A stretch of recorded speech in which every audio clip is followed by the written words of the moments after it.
Let's talk about where I currently stand with Hawks. About a month ago, I called Hawks the most fun and underrated character in Universes, and I made a deck profile video where I showed where I was at that time. Since then, I've done at least 100 hours of playtesting, probably another 100 hours of just thinking about how to play Hawks and what to change in the deck. And so there's been a lot of changes, and I've pretty much locked myself into Hawks for the World Championship in February. That might be a mistake just to go ahead and tell everybody, but there it is. I'm playing Hawks at the HLC, and this is my current build. So if you are playing in the HLC and you want to prepare to play against me, just have somebody come and find this build on UVS Ultra and test against it on TTS. I'm not someone who tries to keep everything private. I'm, 1 out of 32 players. Chances are nobody is specifically teching just for me. And also, the deck is going to change quite a bit until then, but I'm always okay just putting things out in the open. So I am playing Hawks here in a month and a half. I've had about 100 hours of testing experience. I'm intending to get at least another 100 hours of testing experience because I still find myself getting really frustrated at myself because a lot of times I am making misplays that lead to me dropping games that I should have won. Something that I like about this character is almost every game I play, I feel like I should win if I play correctly, which tells me that I'm on the right track, but I'm still dropping a lot of games just from making dumb misplays. Making one misplay can just cost you the game. And then that can just spiral. My biggest mistake I find myself making is just that I try to block everything. And sometimes, especially early in someone's turn, I should just let their attack go through and respect their more lethal attacks later on. So I find myself getting into this trap of just blocking everything or misusing when I use the switch. Still making a lot of misplays, but I'll get there is my hope. I just bought a Chrome Rare Hawks, actually. I'll talk about the deck and the things that I changed and then specific matchups. This is just a much more chill video. If you've been wondering why I haven't been making as much content, you might have thought to yourself, oh, I bet he's busy with the holidays. Work is really busy coming up at the end of the year. He has a couple kids, probably hanging out with the family and all of that is true. But the honest answer is that I've just been playing. I will always be a player of this game first, content creator second. And so I've been testing Hawks almost daily and just been having a lot of fun doing that. So that's why I haven't seen quite as much content from me recently. But yeah, I did buy a Chrome Rare Hawks and I just got a playset of XR feathers. Actually, it's kind of funny on the Hawks. I put on a Facebook group, hey, looking for a Chrome Rare Hawks, I'm willing to spend $600. And in like 10 minutes, I had somebody message me saying, I've got a Chrome Rare Hawks, I'll sell it to you for $400. It was like, well, that sounds like a good deal. I'll take it, Anyway, so very excited about that. That should come in on Saturday. I feel like if you XR out your deck, it like gives it this extra power that you need. Maybe this is just in my head. But that is how I feel. So, okay, let's go into how my deck has changed and why. The number one change that I've made since 4 weeks ago is I've added in selective commit cards. I kept finding myself in situations where I would say, if I could just commit down that one foundation on my opponent's stage, I could go in and try to find a lethal attack string. But because I didn't have a way to commit down something on their stage, I would just build out and continue playing defense and just hope maybe that they commit themselves out and then I can backswing them, So now I've added in 2 electric jolts. This could very easily go up to 3. And I've added in shock treatment, currently just running 1. I could definitely see myself running 2. And then I switched out teamwork for engine trouble. Teamwork was here in the past as a 1 low block that could also add 5 damage, and when I blocked with it, my next would ignore progressive, which helps when I'm using feathers for speed control instead of blocks, and so then I can ignore progressive on my next block and feel free to use my feathers. But engine trouble has just come in more handy. It's a nice breaker 1 block also a 1 low block, and then remove commit 1 rival foundation. If I find one of these 3 fierce wings and I need to commit something down from my rival, I'll just play fierce wings, pick up my engine trouble. Then I can use electric jolt. I had a game the other night against my brother where I used shock treatment, discarded well, first I used jolt, committed something down, shock treatment, discarded my jolt and momentum, commit something down, destroy shock treatment, commit something down. Then I went and grabbed engine trouble and committed something down. And so just 1 attack in, I had committed down the 4 most troublesome foundations, and then it was a lot easier finding lethal from there. So that's the biggest change that I've made, is just more selective commits. I used to have League Invitation in here, ended up taking League Invitation out though. Yeah, and I could see myself going to 3 jolts. I just don't know what I would take out for it. Like, I'm currently at 3 vial seizing, and I don't want to go lower on vial seizing. There's so many times. One of the great things about this deck is that it punishes opponents for going into deadlock. So like your life overhauls, Water Todoroki, Momo, all these characters that can just go into deadlock and feel really comfortable. I need to be able to punish that. And so the deadlock enhances is one of the great things about this deck.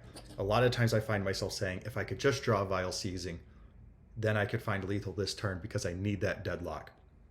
The other benefit of vial seizing is that players just keep committing for the top enhance. Like, people should really disrespect me more often and just commit out for it. You know what I mean? People will say, okay, you can have the 2 damage and draw. And a lot of times it's like, sweet, that's the only reason I played it, was just so I could draw and get a poke attack in. Because as soon as they give it the 2 damage, if I'm just poking, the first thing I'm going to do is say, swap the speed and damage, respond for a speed. Now I have a 7 high 3. Nobody's going to block a 7 high 3.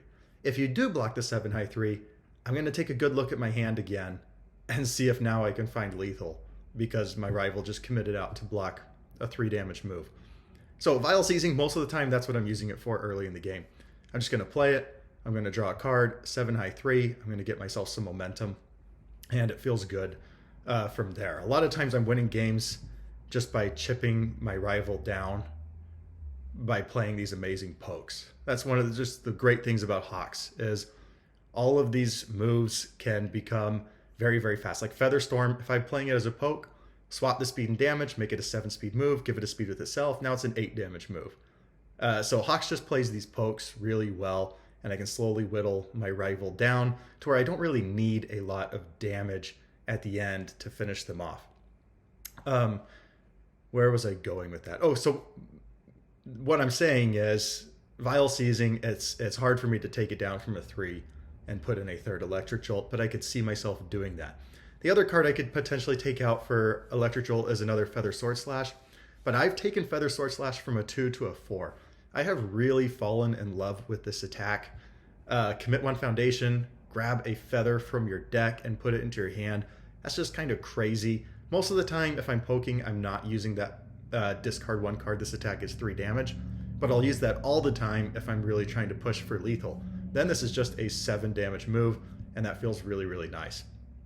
Yeah, you're effectively drawing into your hand from this card a feather, which is going to be -3 speed. Just feels really, really good. It's also a 1 high block, which comes up a lot if I want to keep it. And if I already have my feathers in my hand, it also has deadlock of I can play a feather to give it speed and then pick it right back up, or I can play a feather as an attack before it and then play it and then pick my feather up. I might do that a lot if they're in deadlock and I get internet sensation, because then I can play like Feather Storm into Feather, and then I'm playing Feather Sword Slash and I'm playing it on a 4 instead of on a 6.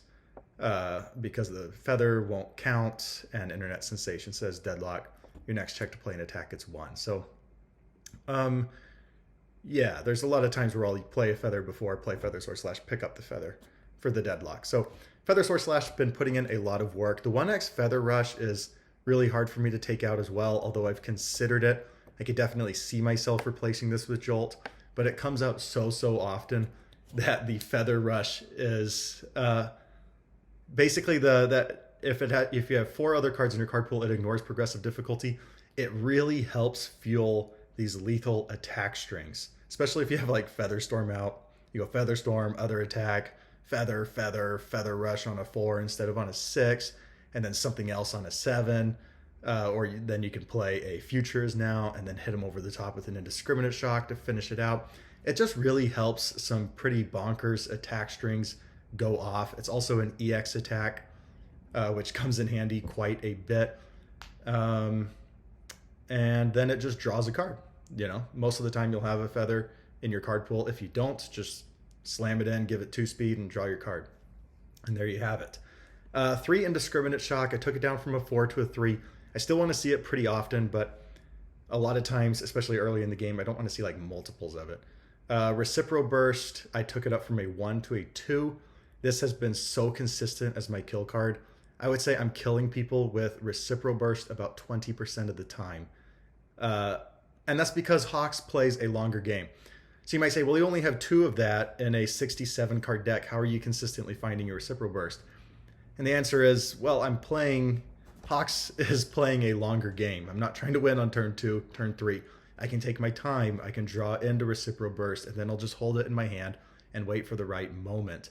But most decks, unless you have a reset on stage, cannot handle a 20 speed, 20 move. I have played Recipro Burst and killed a life Momo with 10 ready foundations in a very defensive stage simply because there was no reset there. And then I say, well, now it's 26 speed because I'm going to play all my 4 feathers. I'm going to pick back up my feathers. I'm going to EX it a little bit because Hawks plays this great poke game, and Recipro Burst really benefits from the poke game of Hawks. And if they do have a reset on stage, most of the time I can use Electric Jolt, Shock Treatment, Engine Trouble. I can commit down the reset. The thing that this really dies to is Barrier Shield. Barrier Shield decks suck for Recipro Burst. Although if I have a Fierce Wings in hand and I have a Showdown in my discard, I always can go and grab my Showdown, and then I can cancel their action, and then they need to have 2 Barrier Shields. So there is a way around it. But then the question is just how often do you expect to see Barrier Shield at the HLC? It's not going to be in the Giro lists. It's not going to be, I guess it'll be on Evil Overhaul, but Evil Shigaraki 3, are those really going to be played at the HLC? I'm not so sure. Fire Tokoyami, I suppose, would be a danger there. But Tokoyami, I probably am not going to be needing to rely on massive Recipro Bursts. Anyway, Featherstorm 4X, this card's nuts. This is what you always want to see on a kill turn to give your feathers 2 speed, basically. 1 speed from this, respond for your extra speed. And this just makes a lot of crazy strings happen. You always want to see it. But let's just focus on the changes that I made. The other change I put in a single Suited Up. Now, when I get Suited Up out, it feels incredible, but it doesn't feel so game-changing that I need to put this at a more than a 1x. And I can always use Fierce Wings to go and grab it and build it if I really need. But the big benefit to Suited Up is that you build it, and then you can commit it with Feather, Sword, Slash, or Indiscriminate. You have 7 attacks that can commit this as cost. And then on defense, you can just respond for minus speed. If I'm going in for a lethal attack string, I'll keep it ready. And I won't want to commit it because then I can always use it on every single feather for damage. And so between the Suited Up and the Internet Sensation, if I have it on stage, all of my feathers are just becoming base 5 damage. Feels really, really nice. On the actions, the only thing that I did is I took Fierce Wings from a 2 to a 3 and I put in Engine Trouble. Engine Trouble's been putting in a lot of work. I'm very, very happy with it. Let's see on the foundations. Really haven't changed a lot. Took Self-Sack to a 2, Internet Sensation down to a 2. I like to self-sack. If I'm not allowed to play Deadlock and I'm playing defensively, I can self-sack away my face-down foundations, build in face-up foundations, and kind of clean my stage area like that. I've also discovered I really like self-sack with feather control. If I'm playing like a Mirio and they're making everything low, I'll say Fierce Wings, pick up my self-sack. Now I've got my 1 low block, play my 1 low block. Feather control doesn't have to pick up feather. It says add 1 non-action card with a printed difficulty of 1 from your card pool to your hand. And then I'll just pick up my self-sack and I have my low block again. For that reason, I've been thinking about playing a 1 difficulty um, high block. Currently, I don't have a 1 difficulty high block. I could see myself putting in, what is it, Bonds of Friendship, the 1 high 6 check.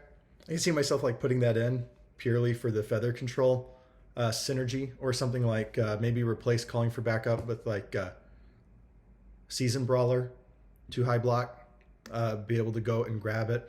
Because currently, sorry guys, currently my 1 diffs are just mostly mid blocks, but they're just non-negotiables. Tape saves me so often since I always have mid blocks in hand. Calling for Backup really helps me get me through early turns. I took it down from a 3 to a 2. Might be coming back up to a 3. I've tested switching Calling for Backup with Passing the Torch, but I find that later in the game I don't really need Passing the Torch so much.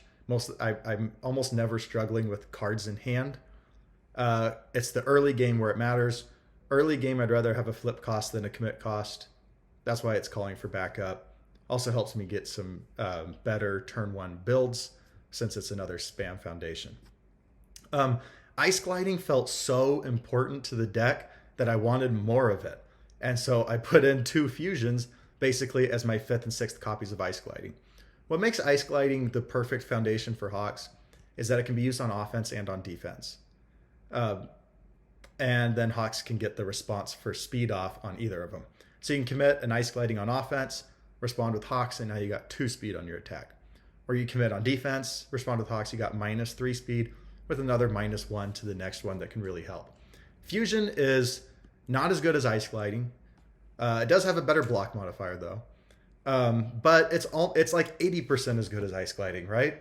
You commit for -2 speed. That gives you another way to get your Hawks response off.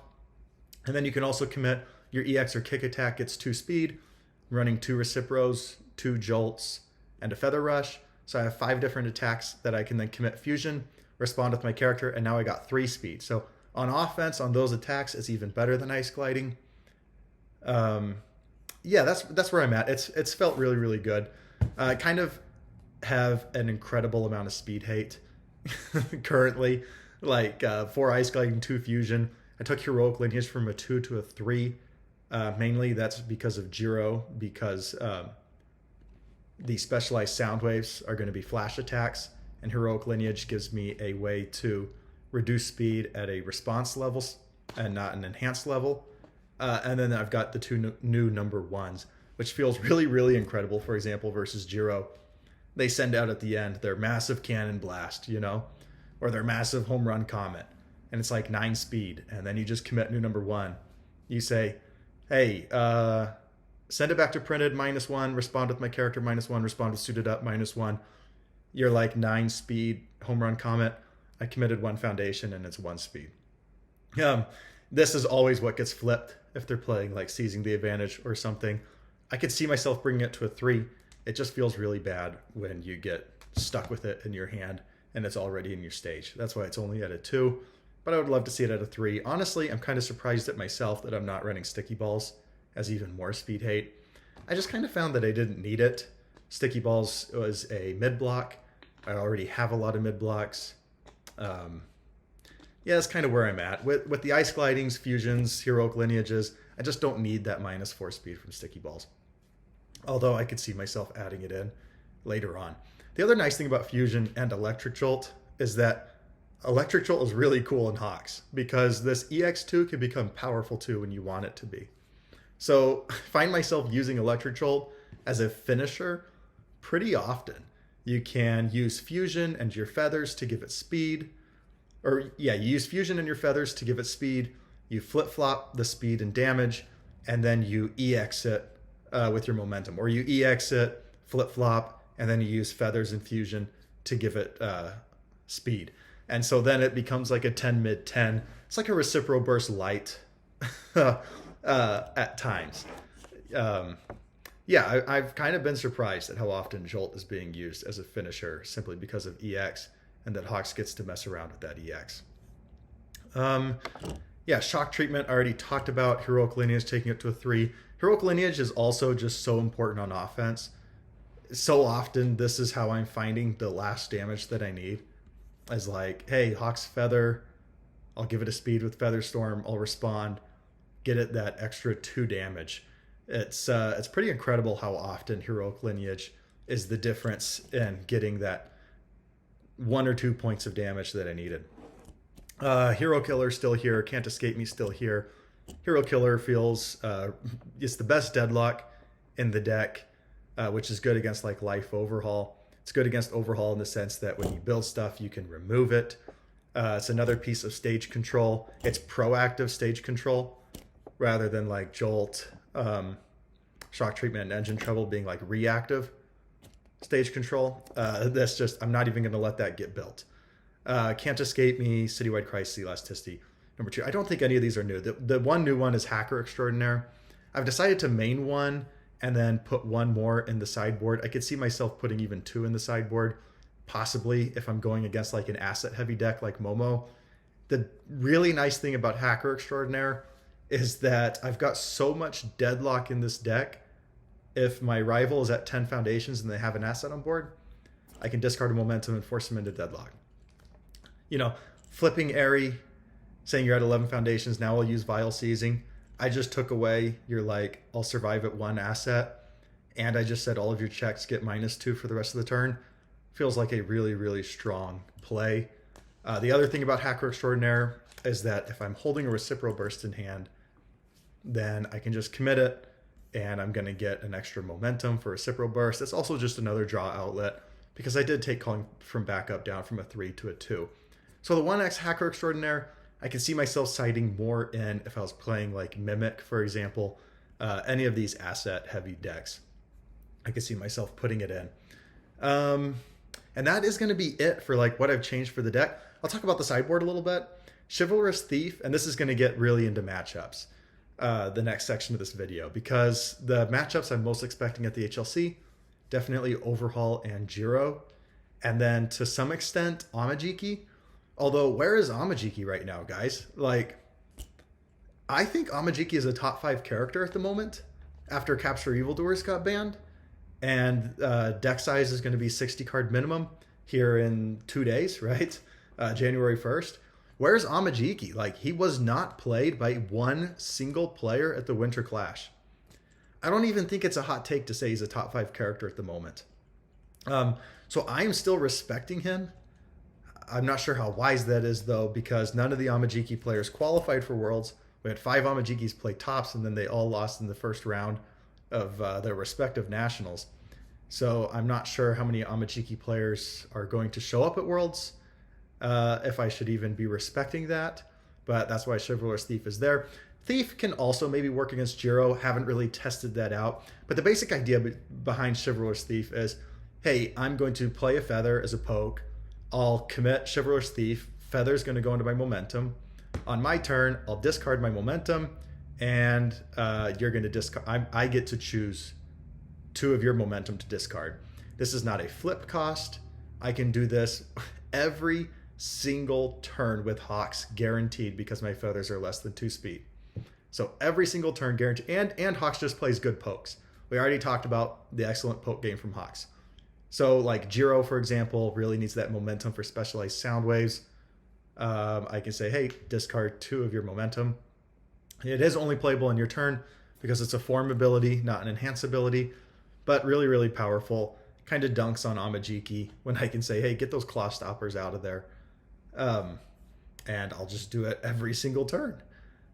Feels really, really nice. So I put 3 in the sideboard because of just how important in that specific matchup it would be to find Chivalrous Thief. Maybe that's too aggressive on it. One more Can't Escape Me for like when I play Jiro. Can't Escape Me, canceling the draw on Specialized Soundwaves feels really nice. Canceling Maximum Overhaul in that matchup feels really nice. I kind of think you have to be playing Can't Escape Me right now in the current meta. Cancels Jabs. There's just a lot. Cancels Lost in Thought. Cancels Double Jab Pummel. This card, it's also one of your best deadlock pieces. Commit gets 1 speed for every committed rival foundation. So now your Indiscriminate Shock is getting a speed and a damage for every committed foundation. That feels really good. So another Can't Escape Me in the sideboard. Passing the torch in the sideboard just because I haven't decided. I don't know. I don't know exactly when I would put this card in. I've just been thinking about it. Saving Bakugo for decks that are playing Seizing the Advantage or just flip heavy decks. Feels like it would be nice to have this. Really haven't tested it though. And then the extra Showdown. If I'm playing a deck that I know is going to be playing high attacks, like for example Edge Shot, any of the lurkers really, Mount Lady, Edge Shot, like they're going to be playing high attacks. Jiro is going to be playing Home Run Comet, Zero Gravity Lift. Go grab the Showdown, commit 2 pieces. Just another piece of selective committal, except on defense. Feels really good. Right now, 1 is fine. Maybe that's just because I've been testing against my brother a lot, who plays Air Mirio, and then Showdown feels useless because everything's a low, and I'm just getting stuck with it. But a lot of times it doesn't feel super nice, but when I want to see it, I really, really want to see it. So in those specific matchups, I'll go ahead and side in 1 more Showdown. That's pretty much it. It feels pretty good against Jiro. Jiro relies on like Jolts and Zero Gravity Lift. Hawks is built-in throw hate on face. I can zero out their Jolt, zero out their Zero Gravity Lift pretty darn easily. Later in the game against Jiro, when they make massive Home Run Comets Cannon Blasts, I can also swap those around and zero those out without even needing to block. So Hawks feels nice into that matchup. Jiro's not too hard to backswing because Jiro plays super suspect defense. I'll say the card that I hate on Jiro is, 1, quick response for the 2 speed. But most Jiros, I don't think, really are playing quick response a crazy amount. Also, it punishes deadlock. As Web of Blades. I hate Web of Blades. As a super mega speed control deck, I hate when they get Web of Blades out. Also, when I'm trying to zero out their Zero Gravity Lift or their Electric Jolt and then they get to respond Web of Blades, it gets +2 damage. I hate it when that happens. Yeah, I would very much appreciate all the Jiros not to play Web of Blades at the HLC. Overhaul, this deck punishes deadlock really well. And so Overhaul can't just sprint into deadlock against me. It's part of why I've got the hero killers here too. Stage control for Overhaul. Overhaul hates his stage getting touched. Also, this is just incredible deadlock. Yeah, the Shivers Thief for the Amajiki. What else do I have that's like specific? Recipro Burst is my way to like beat a recovery girl. You know, get their reset down and just do 30 damage in a single attack. So that is where I currently am at. Like I said, I've been doing a lot of testing. Sorry, this was like kind of a more slow video where I'm just kind of talking with no script here. Just giving my thoughts on testing. I've been frustrated with myself as a player. I'm not where I need to be. If the HLC was today, I'm not going to win it. And I do really want to win. But if it was today, I would not be winning it. I'm simply making too many misplays still. And yeah, my intuition is guiding me in the wrong direction sometimes. Most of the time I'm playing really well, but like, geez, like 10% of the time I feel like I'm making a crucial misplay and dropping games because of it. And I am okay if I go to the HLC, go 0-2, because the deck just didn't work, because my rival played really well. I am okay with that. What I'm not okay with is going to the HLC, going 0-2 because I made a misplay. I don't want to just live with that, you know? Like, I can still think back to when I made top 16 with Todoroki at Kissimmee. I made a terrible misplay in top 16 that cost me the game. It was when anyway, I won't get into it, but it's still like, I hate thinking about it. When I lost in top 16 at the webcam event in season 2, my deck just didn't work with me. So I was okay. Like, it didn't feel like I made a misplay. It just felt like the deck didn't work that game and things didn't go well. And the top 4, I felt like I made quite a few misplays. I thought about it all the way home, driving home from Dallas about what I did. But also George just played really well. So that's where I'm at. I don't want to lose in February because I misplayed. If I'm going to lose, I want to lose because my rival outplayed me, just played really well, or because the deck, you know, maybe I just have some terrible luck and don't find any feathers. All right, well, that is going to do it for me. I can hear that my family just got home and we're going to eat some lunch. So that will do it. Let me know what you think. If you have any suggestions for me, I forgot to go into all the foundations that I'm considering playing and all the attacks that I'm considering playing. If you have any that you would like to suggest, I would love to hear it. I am going to be making a lot of changes to this, and I could use everybody's help. That's part of the benefit of being open.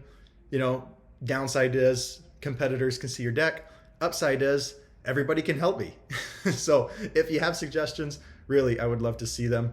That's going to be it for me. I'll see you guys next time.